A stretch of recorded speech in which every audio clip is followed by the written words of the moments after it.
नमस्कार, मैं करुणाशंकर त्रिपाठी आप सभी का स्वागत करता हूं द आउटलुक क्लासेस में।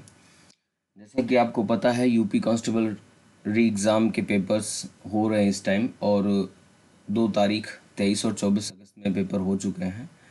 आज हम हिंदी के पेपर का एनालिसिस करेंगे जो 24 अगस्त को सेकेंड शिफ्ट में हुआ है। 24 अगस्त को जो सेकेंड शिफ्ट है उसके पेपर को देखेंगे। इससे पहले तीनों शिफ्ट के पेपर हम देख चुके हैं और हिंदी पोर्शन उसका सॉल्व कर चुके हैं। तो बिना किसी लाग लपेट के बिना देरी लगाए हम अपने पेपर की तरफ बढ़ते हैं। देखते हैं हिंदी का आज का प्रश्न पत्र कैसा रहा। चलिए, सबसे पहले गद्यांश ही दे रखा है। 20 नंबर से प्रश्न स्टार्ट थे। ये जो मुझे प्रैक्टिस सेट ये जो मुझे मिला हुआ है पेपर। तो चलिए एक बारी मैं देख लेता हूँ क्वेश्चन कौन कौन से हैं। तो ये पहला क्वेश्चन दे रखा है, विकल्प में की सूक्ति कौन सी है ये बतानी है। कौन सी इसमें सूक्ति आई हुई है, यूज़ की गई है, ये हम पढ़ेंगे तब जान लेंगे। एक बारी विकल्प देख लेते हैं। जिस पुरुष की दृष्टि सदा नीची रहती है उसका सिर कभी ऊपर न होगा। जीवन के फैसले मनुष्य को स्वयं करने होते हैं।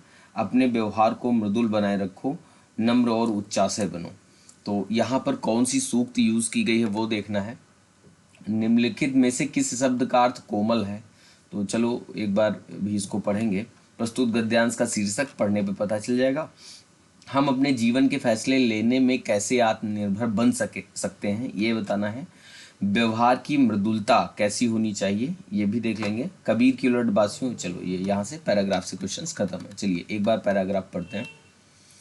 जीवन के फैसले मनुष्य को स्वयं करने होते हैं, इसीलिए आदमी को आत्मनिर्भर होना चाहिए। अब तुम्हें क्या करना चाहिए इसका ठीक ठाक उत्तर तुम्ही को देना होगा, दूसरा कोई नहीं दे सकता। कैसा भी विश्वासपात्र मित्र हो, तुम्हारे पास इस काम को वह अपने ऊपर नहीं ले सकता। हम अनुभवी लोगों की बातों को आदर के साथ सुने, बुद्धिमानों की सलाह को कृतज्ञतापूर्वक माने, पर इस बात को निश्चित समझकर ही कि हमारे कामों से ही हमारी रक्षा व हमारा पतन होगा। अपने विचार और निर्णय की स्वतंत्रता को दृढ़तापूर्वक बनाए रखना चाहिए। जिस प्रकार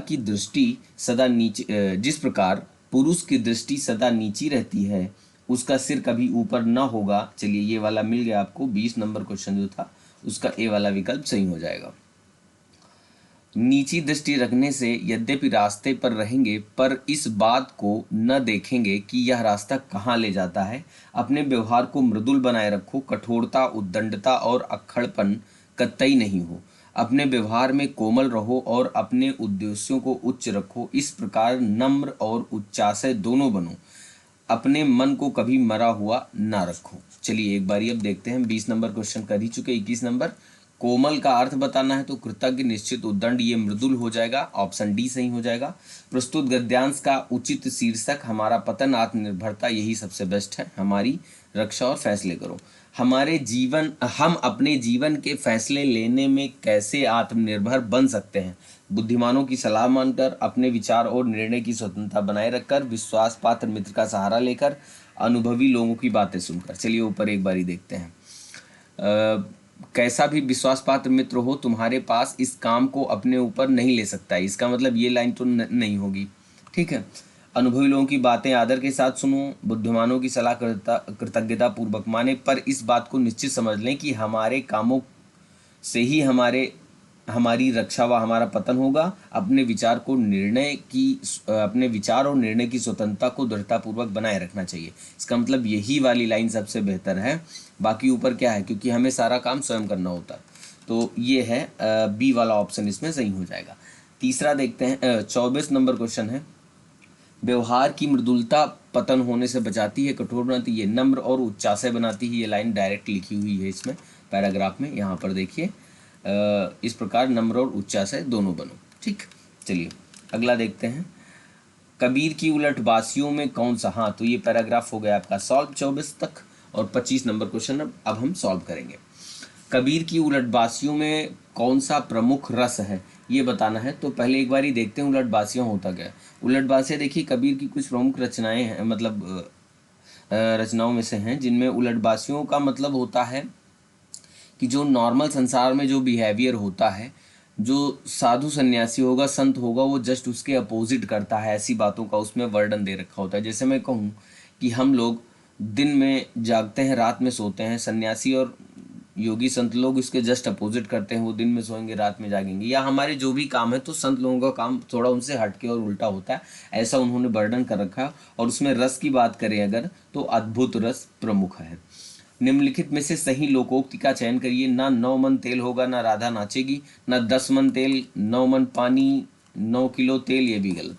तो यही हो जाएगा, ए वाला ऑप्शन सही हो जाएगा 26 में। 27 नंबर क्वेश्चन, निम्नलिखित में से कौन सा जोड़ा समरूपी भिन्नार्थक है? तो अभिनय नाटक एक चीज है, अवधि अवधि अवधि और अवधि, ये अवधि मतलब समय और अवधि मतलब एक भाषा होती है। अनुचर नौकर एक ही चीज है, आदि अंत, ठीक, ये भी चीज। तो यानी कि बी वाला ऑप्शन सही हो जाएगा। 28 नंबर क्वेश्चन है, चरण कमल में समास आपको बताना है। तो चरण कमल में समास हो जाएगा कर्मधार है, इसमें ज़्यादा दिमाग लगाने की जरूरत नहीं है। सरोज का पर्यायवाची, सरोज कहते हैं कमल को, और कमल इसमें डायरेक्टली दे नहीं रखा है। अरविंद कमल का पर्यायवाची होता है, यानी कि 29 नंबर में ए वाला क्वेश्चन सही हो जाएगा।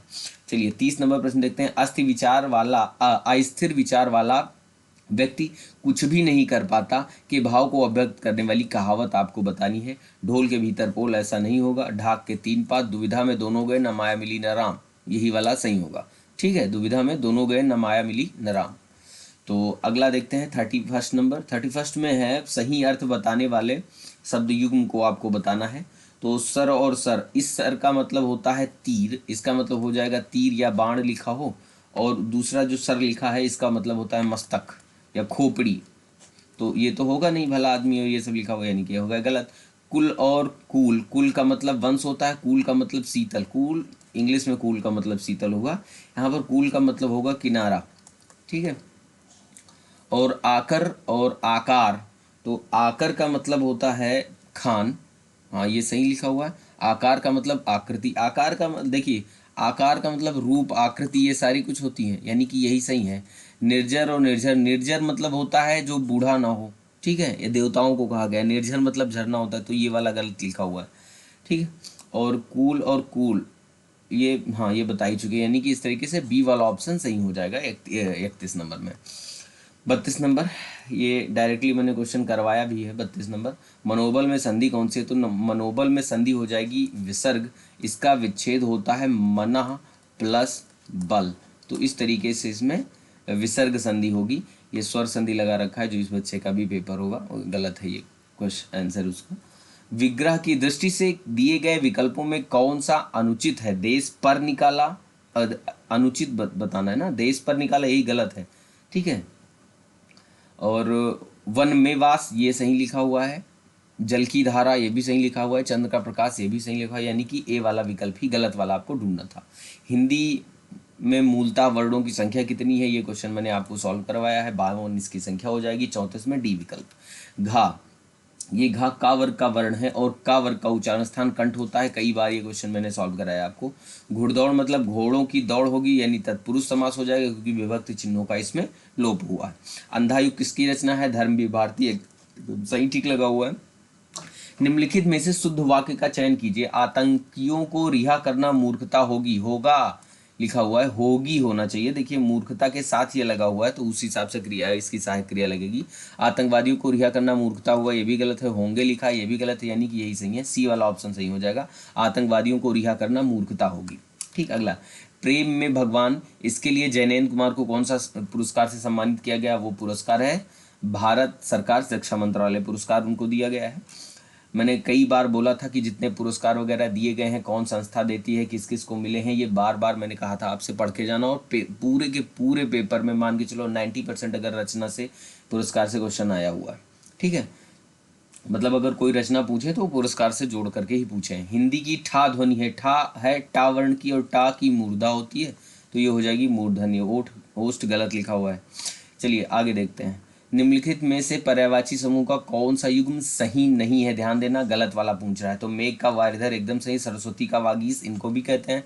समुद्र का आदित्य, आदित्य मतलब सूर्य होता है, आदित्य का मतलब सूर्य होता है। शरीर कलेवर, हाँ कहते हैं, यानी कि सी वाला ऑप्शन ही सही हो जाएगा। सी विकल्प इसमें गलत ढूंढना था। तो चलिए, सोरठा छंद की विषम पंक्तियों में कितनी मात्राएं होती है? तो सोरठा छंद की विषम पंक्तियों में 11 और सम पंक्तियों में 13। 2 इसका जस्ट अपोजिट होता है, तो 11 वाला ऑप्शन सही हो जाएगा। इसमें भी गलत लगा हुआ है, सी ऑप्शन लगा दिया है इस बच्चे ने, तो 42 का डी वाला हो जाएगा। के लिए किस कारक चिन्ह का होता है? के लिए होता है संप्रदान कारक का, इसमें ज़्यादा दिमाग लगाना नहीं है। इंद्रिय का विशेषण बताना है, तो इंद्रिय का विशेषण ऐन्द्रिय होता है। अनुरूप में समास मैंने कई बार आपको बताया था, नकारात्मक या निषेधात्मक उपसर्ग को छोड़कर अगर कहीं उपसर्ग लगा हुआ है तो वो अव्ययी भाव समास आप आसानी से लगा सकते हो। ठीक है, 45 हो गया। 46 नंबर, लोकायतन किसकी रचना है? लोकायतन सुमित्रानंदन पंत की रचना है। इनको सोवियत लैंड नेहरू पुरस्कार दिया गया था इस रचना के लिए।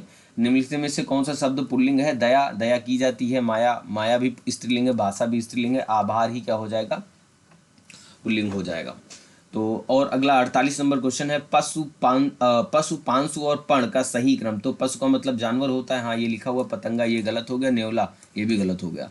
पांसु का मतलब मूल्य, पांसु मतलब बालू होता है, बालू से होता है पांसु का मतलब, तो मूल्य होगा नहीं, यही बचा। रेत लिखा भी हुआ है। पण का मतलब मुद्रा होती है, मूल्य। ठीक है, चलिए अगला देखते हैं। आ उपसर्ग, आ उसमें अद लगा हुआ है, इसमें अब, और इसमें अन लगा हुआ है, अथाह, यही वाला सही है। तो 49 नंबर में डी ऑप्शन सही हो जाएगा। अमीय का पर्यायवाची, अमी का मतलब होता है अमृत, आम्र मतलब आम, विष, विष नहीं होगा। सुधा, सुधा मतलब अमृत होता है, यानी कि सी विकल्प एकदम सही हो जाएगा। नेक्स्ट क्वेश्चन है 51 नंबर है, निम्नलिखित में से कौन सा स्वर संधि का उदाहरण है? पवन, पवन ये अयादि है, और अयादि ही क्या होगी? स्वर संधि होनी चाहिए। ठीक है, अयादि संधि होती है पो प्लस अन में। संयोग, सम प्लस योग व्यंजन संधि का उदाहरण। मनोहर, मनाह प्लस हर, ये विसर्ग संधि का उदाहरण। नमस्कार, नमः प्लस कार, ये भी क्या हो जाएगा? विसर्ग संधि का उदाहरण हो जाएगा। ठीक, गीदड़ का स्त्रीलिंग गीदड़ी होता है, डी वाला ऑप्शन। जो क्रिया अभी हो रही है उसको, मतलब अभी पूरी तरीके से खत्म नहीं हो पानी, यानी वो अपूर्ण है, और वर्तमान समय में हो रही है, तो अपूर्ण वर्तमान काल हो जाएगा। ठीक, निम्नलिखित में से किस वाक्य में आसन्न भूतकाल है? मैंने कई बार ये क्वेश्चन सॉल्व करवाया है और आपको बताया भी है कि चुका है, चुकी है, जहां पर भी लिखा हो चुका है, चुकी है, चुके हैं, जिस सेंटेंस में आपको लास्ट में मिल जाए, या फिर या है, ई है, ये है, या फिर आ है, ई है, ए है, ऐसे अगर कहीं पर भी मिल जाता है आपको तो वो आसन्न भूतकाल का होगा। इसे पूर्ण वर्तमान काल भी कहा जाता है। तो चुका है, ये सी वाला ऑप्शन एकदम सही हो जाएगा। इस बच्चे ने बी लगाया है, चले गए भूतकाल के चक्कर में, इसने गए देख करके टिक कर दिया, और ये हो जाएगा गलत इसका।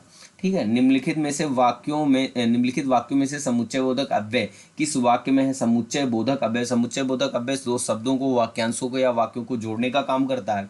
जहां तक आप हो सके आइएगा, नहीं इसमें है ही नहीं, इसमें भी नहीं है, सी वाला ऑप्शन। सीता और गीता यहाँ और समुच्चय बोधक अव्यय का काम कर रहा है। कंजूसी से धन व्यय करने वाला, उसके लिए कंजूसी से उसको बोलते हैं, कंजूसी के लिए मितव्ययी कहते हैं। अल्पव्यय नहीं होगा, कृपण होगा। ठीक है, डी वाला ऑप्शन, इस ऑप्शन के हिसाब से डी विकल्प इसमें सही हो जाएगा। तो 56 में डी हो जाएगा। X2 ओके, यहाँ तक था हिंदी आपका 56 नंबर तक। तो कैसा रहा सेशन आप ज़रूर बताइएगा। मेहनत करते रहिए, लगे रहिए, और जितने भी बच्चों के एग्ज़ाम बचे हुए हैं वो लगातार पढ़ते रहें, और एक आपको अनुमान लग जाएगा पेपर का लेवल क्या है, किस तरीके से क्वेश्चंस पूछे जा रहे हैं। तो मेहनत के साथ पढ़ते रहिए। सारे पेपर जो मैं सॉल्व करवा रहा हूँ उनको भी आप देखते रहिए। ठीक है, स्वस्थ रहिए, मस्त रहिए। बेस्ट ऑफ लक आगे आने वाले एग्ज़ाम्स के लिए जो बच्चे हुए उनको। ठीक, धन्यवाद।